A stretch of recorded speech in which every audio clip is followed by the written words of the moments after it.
So, lagay mo muna ng park. And handbrake. Okay. So, ngayon, assuming na yung lane natin, ito na lang. Dalawa na lang. So, disregard mo na yon. At saka yun. So, kailangan natin makabalik kasi wala nang kalsada doon, di ba?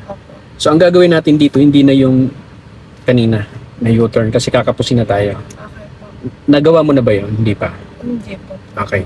So, ang gagawin mo ngayon, mag-move ka lang papunta dyan sa isang lane. Tapos, pagdating doon, stop ka. Tapos, ilalagay mo ng reverse. Tapos, bago ka mag-move pa-reverse, ito, i-full turn mo sa right.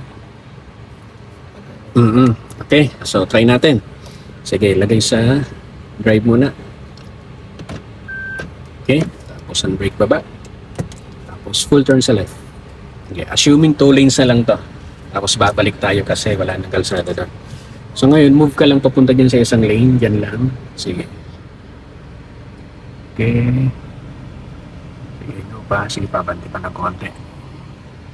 Ayan. Okay, stop. So, reverse.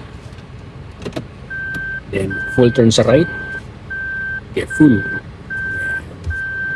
Todo mo lang siya. Okay, full turn.